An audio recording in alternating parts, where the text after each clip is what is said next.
সন্ধ্যার আয়োজনে যদি একটু স্পেশাল কিছু হয় মন্দ হয় না। বাচ্চা থেকে বড় সকলেরই ভালো লাগে, আর বাচ্চাদের তো বিশেষ করে এই ধরনের কাপ কেক খুব পছন্দের। আসসালামু আলাইকুম, আমি তামান্না আপনাদের সাথে নতুন একটি ব্লগ শেয়ার করছি।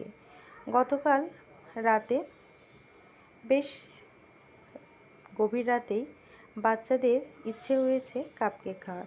আসলে বাচ্চাদের জন্য কিছু করে খাওয়ানোর মধ্যে মজাই আলাদা।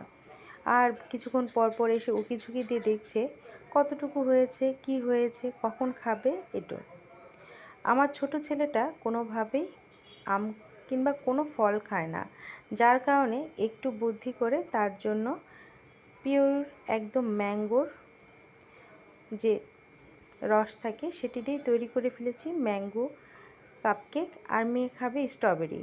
এই দুটো তৈরি করে ফেললাম। আর থাকছে একদম আমাদের নিজ বাগানের গাছ পাকা আম। আসলে সন্ধ্যার নাস্তা যদি এমন হয় তাহলে বেশ দারুণ লাগে। আপনারা কে কীভাবে নাস্তা করতে পছন্দ করেন আর আমার ভিডিওটা কেমন লাগে অবশ্যই কমেন্টসে জানাবেন।